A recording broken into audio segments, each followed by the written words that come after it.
I'm Rob Downey, a family practice MD and Institute for Functional Medicine certified practitioner. I'm coming to you from Seaworthy Functional Medicine in Homer, Alaska. Seaworthy exists to help people overcome their health challenges and be fully vital. What is leaky gut, and what does it have to teach and inform all of us about our health, where disease comes from, where the answers lie? We couldn't be more fortunate than to be joined today by Dr. Jaban Moore, who is a chiropractic physician in Kansas City and an expert in leaky gut and autoimmunity. And like so many, his personal story included big challenges with Lyme disease when he was a young athlete and then had to undergo a transformation of his own before he started helping others. So Dr. Jaban, thanks so much for joining us today. Thank you for having me with that nice introduction there. And I'm just excited to talk about this topic. It's been a passion. So many people in today's society have GI symptoms. I asked one of my patients when I first got into practice, that was a young woman. I said, how many of your friends do you know that are in the 20-year-old age range that have some sort of digestive issue, whether it's cramping, bloating, diarrhea, constipation, acid reflux? And her answer was, well, all of them. Isn't it normal? And that just blew my mind, because I'm thinking to myself, no, if I have a little cramp or something going on, I'm upset about it. Like what happened? What I eat, what's going on with my body? And it was a realization that this is something that is happening to millions of people that needs to be solved. Yeah, there's an epidemic of unhappy guts. I would put it number two. The only diagnosis I see and treat more often is fatigue, and that's another topic. But wow, so much of it. And I want to be careful to not bury the lead here. This leaky gut idea, one of the main stumbling blocks for my patients is, I think, the lay terminology. So, impaired gut barrier permeability would be the fancy medical term, but leaky gut, even though it kind of invites people to understand the concept, it's always sounded to me like a rusty bucket with a hole in it, kind of this macro thing, right? Or like a roof leaking, but it's a microscopic process. And so educate our listeners, who I thank for joining us, if you would, about what's actually happening with leaky gut, just so that they can kind of land on the concept. Yeah. I love to break things down and make it really simple. Part of my history was when I was going through school, I was a personal trainer. So I'd go into class all day and learn Latin based, like every doctor does. And I would come down to the gym to work out, and I'd try to talk, and they'd be like, that doesn't mean anything to me. So to explain leaky gut at the most simple terms is, you have these little tiny micro pathways through your digestive tract that have been caused by any number of irritants, whether that be a parasite, SIBO, candida yeast, glyphosate, so many different possibilities, even stress. So being stressed out all the time with it, which is pandemic within our population, to not enjoy rest. Like, we make ourselves feel bad for resting, for slowing down. So any of these things can stress our digestive tracts, leading to these tiny little holes in our gut lining that you can't see with a colonoscopy.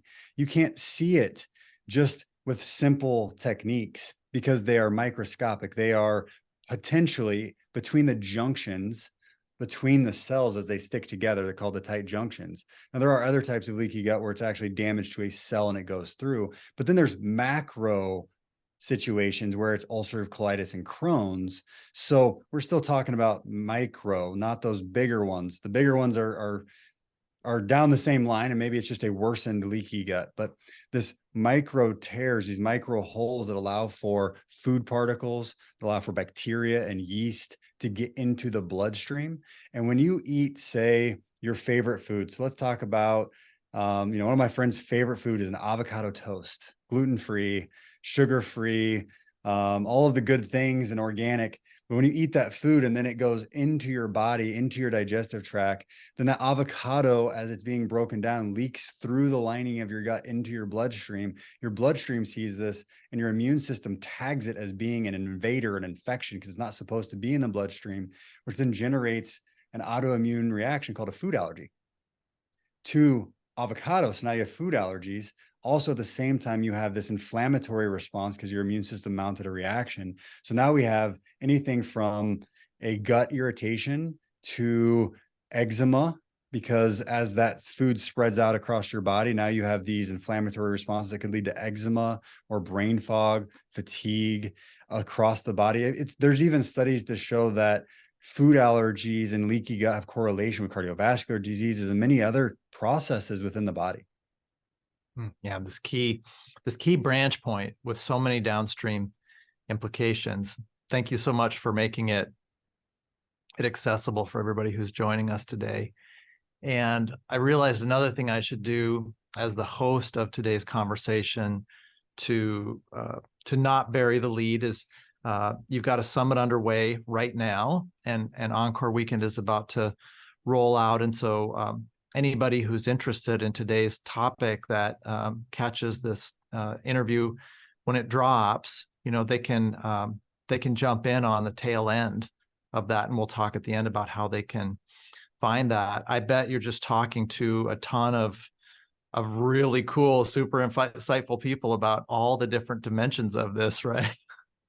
Oh, absolutely. I talked to Karan, who was the developer of Microbiome Labs, and he's talking about the different specific bacteria that build a lining that defends the gut. From there to experts in parasites, bacteria, nervous system regulation, supplementation. So I learned a ton, which was exciting for me because I thought, I know quite a bit about leaky gut, but every time I produce a summit, it's just amazing the amount of information that's out there, which is what so many of the clients that come to my office tell me. Just yesterday I was working with a client, because I still see clients every day.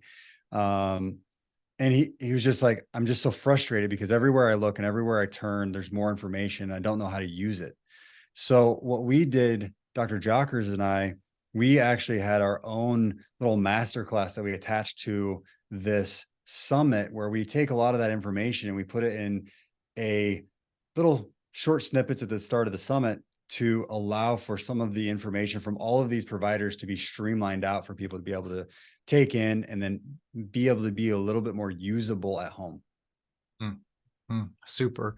It brings up another theme that comes up a lot in this space that you and I work, which is that because I live and work in both worlds, the conventional medical world and the functional medicine world, I see a lot of folks who say, I've talked to my quote regular doctor unquote about this, and often unproductively, not out of lack of good intent on the part of the conventional provider, but if you're not trained to find and treat it, then it's just kind of a dead end for folks. And so I think one of the themes today, but also for people who catch this podcast in a week or 6 months or a year, is just this theme of finding trustworthy people and resources. And that's where experts like yourself in the digital space and the digital ether are these places people can go to get good, solid, science-based information about what leaky gut is, what are the implications for their health, whether they're symptomatic or not. I've found in functional medicine that we're always starting with gut health and having good gut barrier integrity, even in asymptomatic people, just as the first step in getting the rest of their plan booted up. So pretend that you're talking with the folks you talked to already, and they come to you and they say, well, I've got gut symptoms, or I don't, but I'm concerned I might have leaky gut. What are your next steps for that person? What do they do? So if somebody's coming in for gut, let's say they have a little bit of digestive issue where they get some bloating, they have either diarrhea or constipation, some sort of symptoms. So I'm going, okay, what is causing this to happen? And then what steps can we take while we're waiting on labs to come in to start to alleviate it? So I'll probably order something like an organic acid test so that I can see if there's some microorganisms that we're dealing with, what the effect has been on the mitochondria.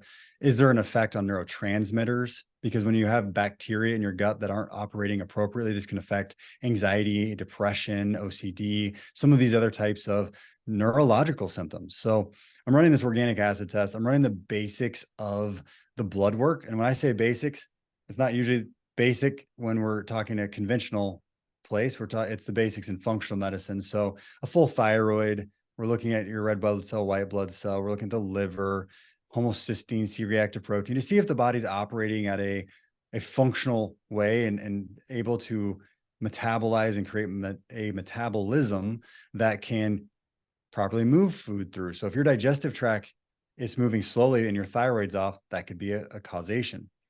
So we're running these labs, and as I'm waiting to run these labs, I go through a process with my clients to just understand where they're at in their journey on the health spectrum, because so many people come from different areas. So we start off with air.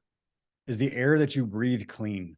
And not perfect. We're not looking for perfection ever. Perfectionism will lead to leaky gut by stressing you out. So is your air clean? Meaning, do you live in a house that has a toxic amount of mold in it? So maybe if we're concerned about that, we're going to run a test called an ERMI test to see what the air looks like through a dust sample collection. From there, I'm going to go and I'm going to say, okay, well, what food do you eat? Is it mostly whole food and organic? And that means food that you have to cook, that doesn't come from a box, that you can grow or that you can find as an animal. So either animal-based or plant-based, either one. I'm not particular on either diet, but just whole food, real food, and organic. So it's not coming in with glyphosate, which is known to disrupt the digestive tract and lead to leaky gut.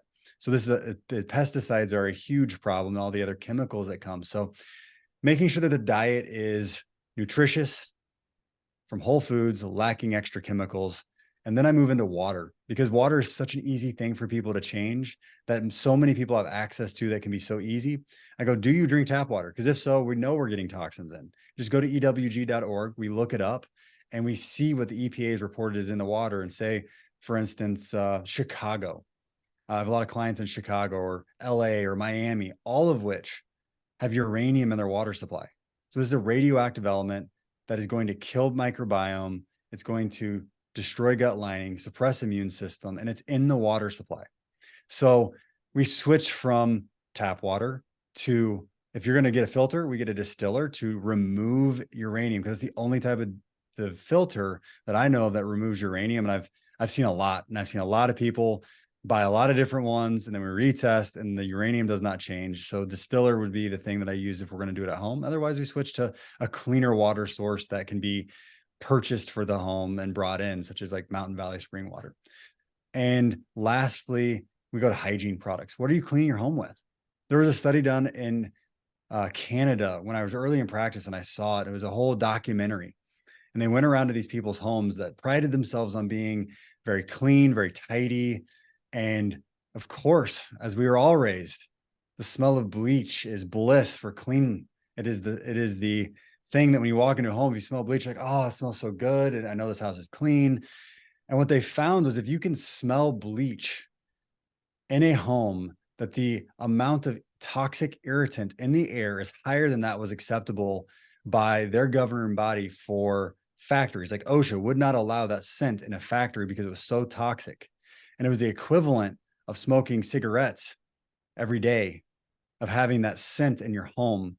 So I talked to them about natural hygiene products in the home, because these are the things that we can change so easily that can have major effects on your health, but not just doing supplement protocols, not just, interventions that are short-lived, but these are things that can be changed, that become habits and lifestyles that will make a difference in your life, your spouse's life, your children's life.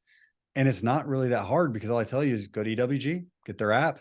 As soon as you run out of your bleach, go to the store, find a replacement, scan the barcode. If it's below a 3, that's what you want to use. If it's above a 3, okay, now, that's going to be more toxic for you. So we start with little interventions like that can be so powerful in a home. And then from there, when we get the labs back, we go into the deeper dives of, do we have organisms to deal with, like fungus, parasites, bacteria, et cetera. So Environmental Working Group is one that Institute for Functional Medicine recommends, ewg.org. As you noted, it's a nonprofit and does an impeccable job of educating people about the science of these chronic low-grade bioaccumulative toxins and insults, and how to avoid them, including personal care products and home cleaning products. So a fantastic resource for our audience. And that reference to glyphosate, the trade name is Roundup, and that's the most common pesticide used in agriculture and other settings. It's a mitochondrial toxin. And one of the big advantages to eating organic as much as possible is avoiding glyphosate, so which also punches holes in the gut barrier. One thing I liked about what you're saying, Dr. Jaban, is that there's this sort of cone down upstream of the gut barrier of all of these things that can disrupt it or support a healthy gut barrier. And then there's all of these downstream consequences. And so it's this sort of bottleneck where there's this huge payoff to taking good care of it. And there's this huge payoff downstream of having it have integrity. Do you think that's accurate? Absolutely. When clients come in to my clinic, because I'm working with a lot of chronic health clients, where their health is very poor, they're very frustrated because the big funnel of what I call the easy stuff, which is not so easy to eat clean and make sure your house is safe, because I call it safe place. That's my first section of my note. Do you live in a place that is safe enough for you to be able to live optimally? So that's the very first beginning. Most of them are doing that sort of stuff, but they get frustrated because they're not well yet. And they're not well yet because if you weren't grown up in a world of that, which I was not myself, I didn't know about most of this. So I ended up with Lyme disease because potentially I wasn't living in a safe place. Not that my parents were bad. They did everything for me as much as they could. I love my parents. They did amazing, but they just didn't have this education. And so then I ended up with a suppressed immune system, a toxic burden that then led to Lyme disease, which is where the bottleneck hits, right? So my body broke down. I was weak. I was unable to function the way I wanted to. I ended up with erectile dysfunction and body pain and brain fog and fatigue. And then I had to go deal with all of those infections and toxins, the downstream things that happen when your body is weak. And then once I dealt with those things, I had already been moving the needle on the safe place. So all of the things I just mentioned earlier. And since I dealt with Lyme disease, I haven't hardly gotten sick. I made it through the entire pandemic without having to have a cold at all, because I live in such a lifestyle now where I don't have all of these toxic chemical insults. I don't have dysautonomia or a nervous system that is stressed all the time. Like I come home and I posted to my Instagram the other night. I went out in my backyard because I live in the country a little bit. And I just spent time watching the sunset, allowing for my body and my brain to calm so that my nervous system and my immune system relax. And you can just feel the stress of the day pour off of you.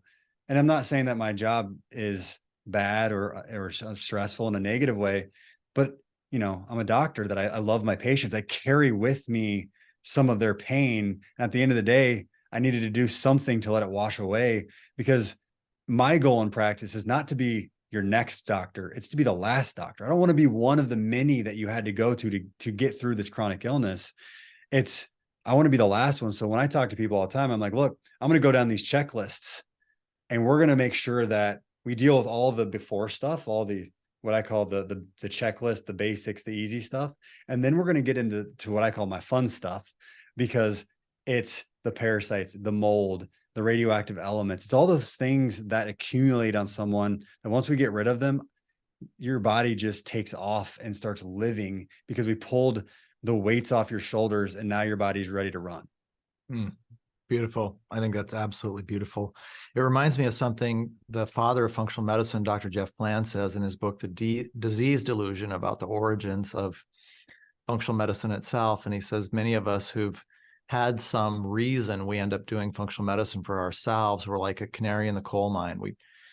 Something gets us that wouldn't get somebody else. And it initially, many of us have this initial response of, well, it sucks to be the canary in the coal mine.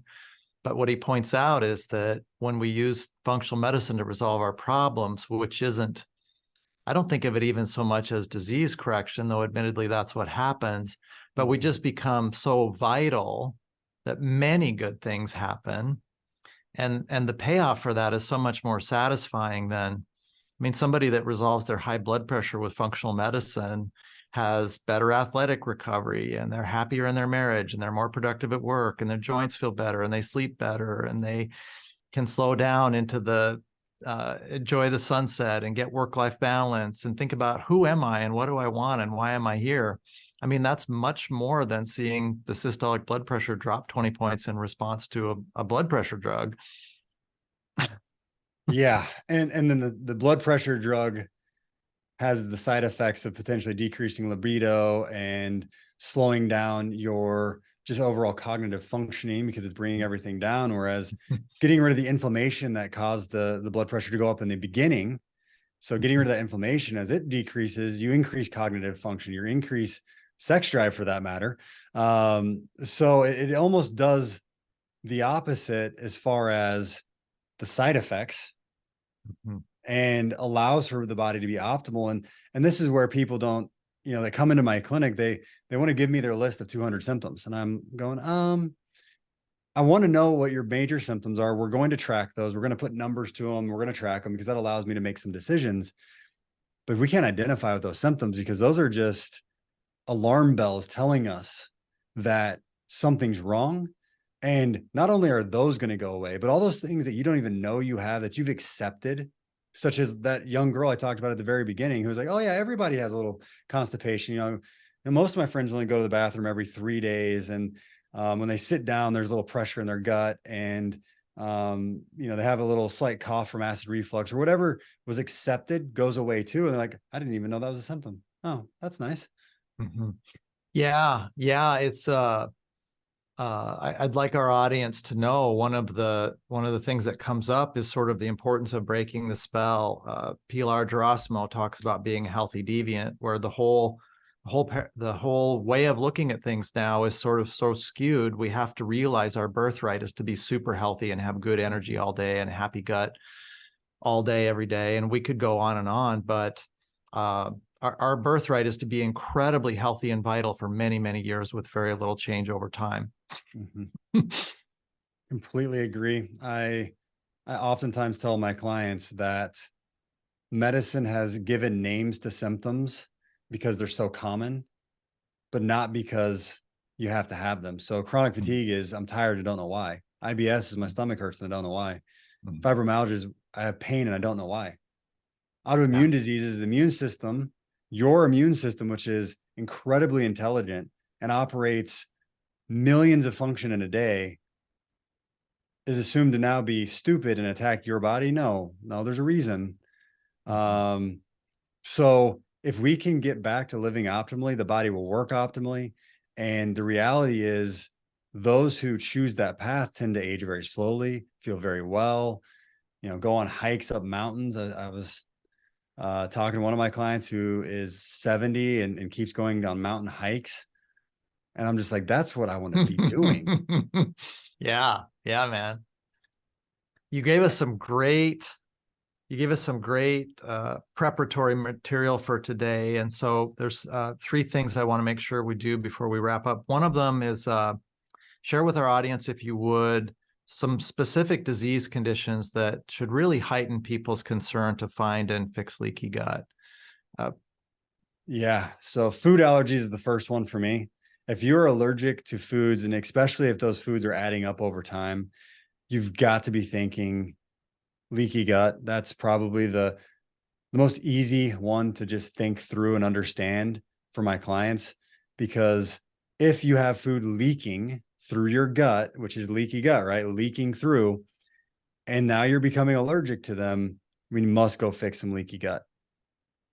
So that one, of course, any digestive symptoms are going to be in that list.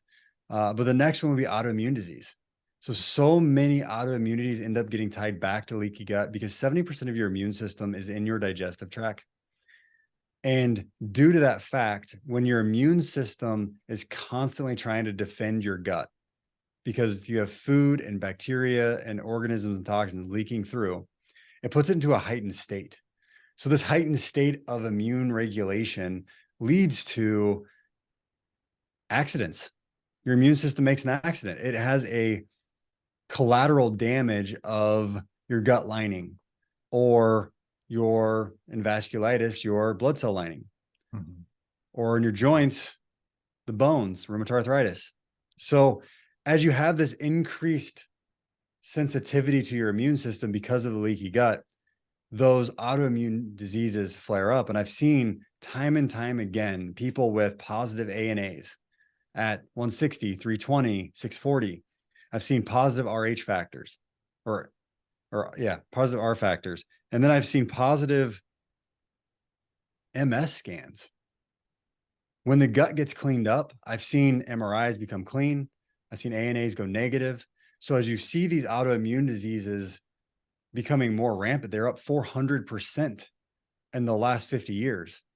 As we see these things continue to skyrocket, they can also be reversed by getting the body into a state where it's not in fight or flight. It's not over responding. It's not seeing so much come through the gut lining and into the body and causing so many issues. So food allergies, really any gut symptom, autoimmune diseases, those are some of the major players that lead me to think about leaky gut. Super. And you mentioned at the beginning that stress can contribute to leaky gut. What's your number one? What do you know now about people managing stress you didn't know 5 years ago? Oh, you told me at the beginning that your majority of your population is women that are very intelligent and well-researched. So my population that I work with is also a lot of women. So I get to hear a lot from women, and my understanding of women is accelerated significantly, but also the men in their lives. And what I know is men, we ignore primarily as a population, and I want to put every male into this box because I feel like I've gotten a little bit out of it due to my profession. We ignore symptoms. We die of heart attacks. Women tend to notice their symptoms, feel their symptoms, and then they tend to go looking for answers, which is why we have such a great amount of people that are out looking for support, following us, and a lot of them are women. But women also tend to, at least in my experience, think about their symptoms. It's on their mind. They're constantly researching. They're keeping track of it. So that perfection mentality, that OCD, that worry, that anxiety starts to build. And as that builds, something I like to say is, if you're anxious, your body doesn't feel safe. You're not feeling safe inside for whatever reason that may be, whether it's childhood trauma or you have a symptom that you're not getting resolution on. You don't feel safe. And as that safety starts to fade and anxiety starts to grow, it just becomes more and more of a burden on the body. Mm. You release cortisol, which is a hormone that can disrupt the gut.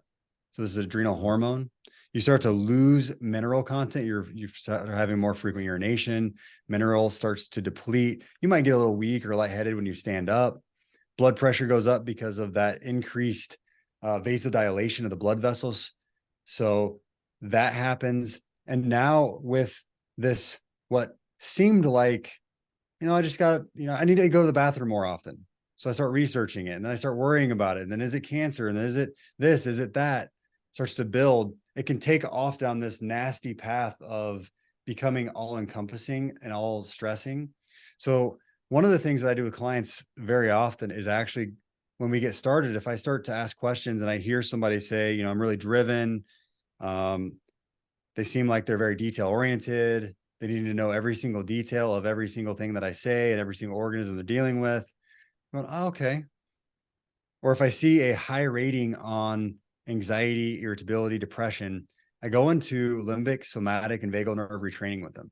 So we start doing brain exercises. And as those brain exercises start to relinquish some of that anxiety, their gut starts to get better.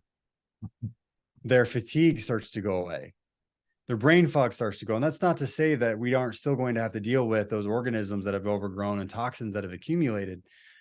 But the nervous system is such a vital part for so many. And if we can add that in to our gut protocol, supplements, diet changes, etc., the results become significantly higher as far as success rate.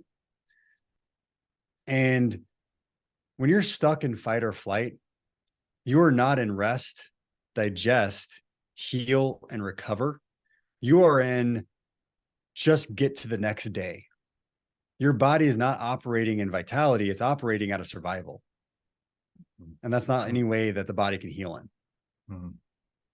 The importance of what Dr. Jaban just shared for our audience cannot be overstated. I encourage everybody to just stop for a second and reflect on what you heard, or even replay the last 3 to 4 minutes.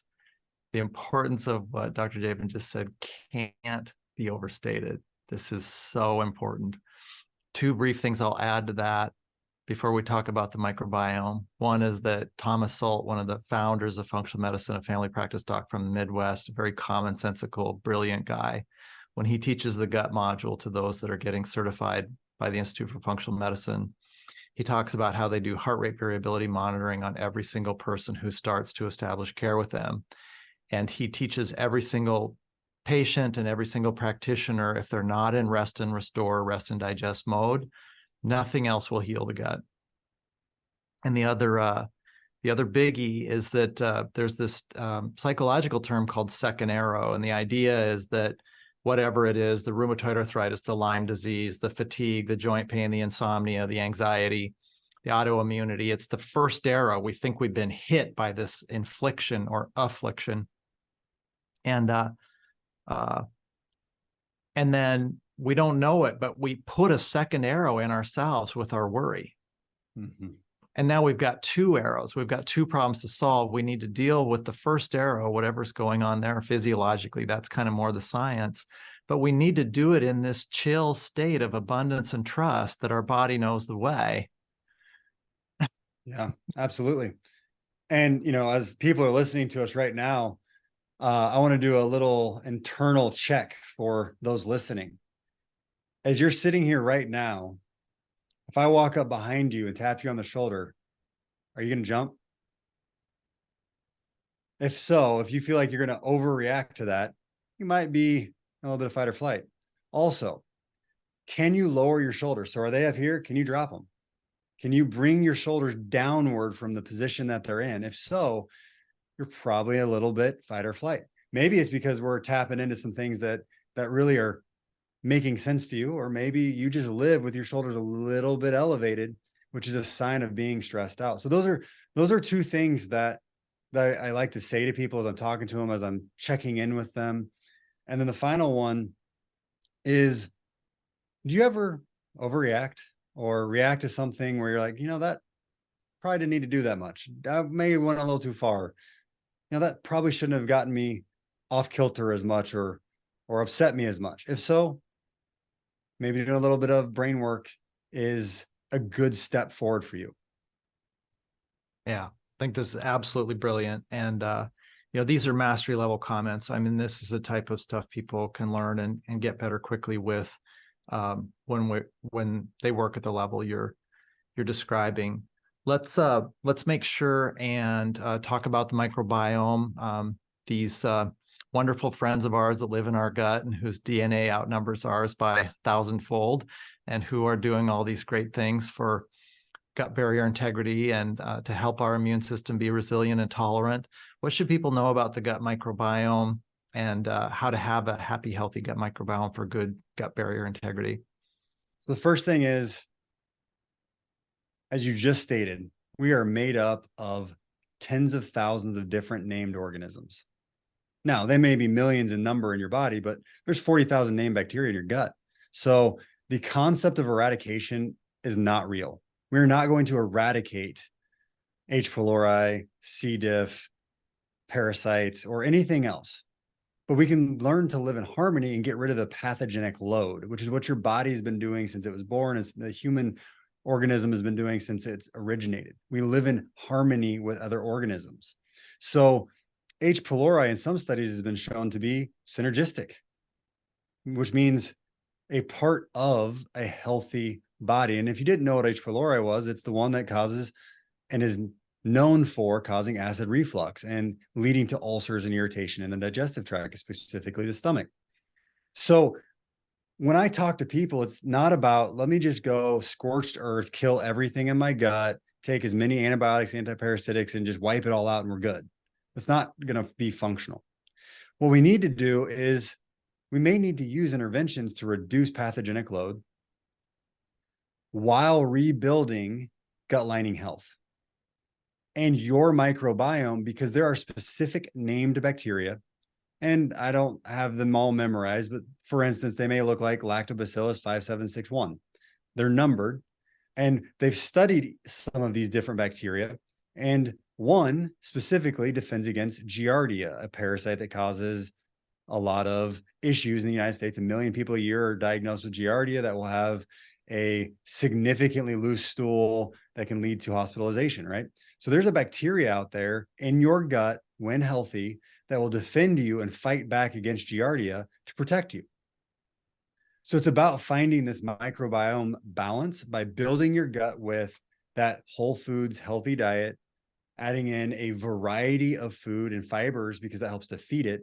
While if you're already sick, going in with herbal antimicrobials is my intervention that I use to lessen pathogenic loads, to reduce that. And then making sure, and this is one of the big key things, not allowing new toxicants to come in. So that's where getting rid of the glyphosate roundups and making sure you live away from mold is going to come into play, because that's the key to finding real health, is that multi-pronged approach there. Because so many of my clients are coming in, they're like, all right, let's hammer out the parasite protocol and get done.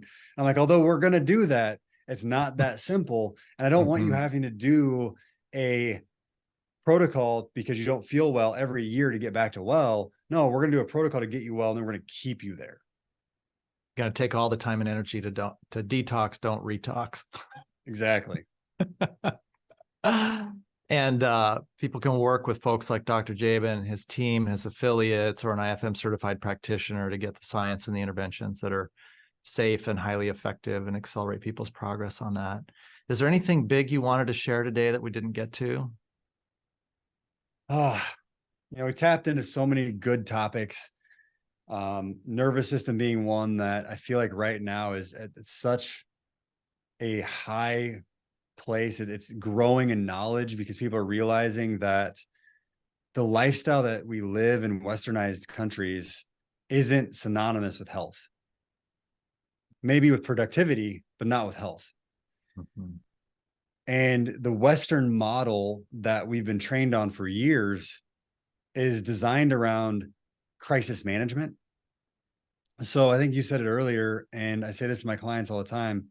If your medical doctor is not able to support you, it's because likely they were trained in emergency medicine. No matter what the specialty is, they're trained in how to keep you alive, not necessarily how to give you quality of life. And they're really good at it. If you break your arm, if you have a car accident and you're needing to be hospitalized, your medical doctor is there for you. If you need an intervention to lower your blood pressure because it's 220, that blood pressure medication is necessary. But once they've stabilized you, then you need to go to somebody that's expertise is in lifestyle, quality of life management. And that's where this information is going to be. That's where the people are going to be that have been trained in nutrition and diet and that can support you on that journey. And a medical team is important. In my own clinic, we have medical doctor, nurse practitioner, chiropractor, health coach, acupuncturist, because all of these perspectives give us the best opportunity to serve you in a complete, total way.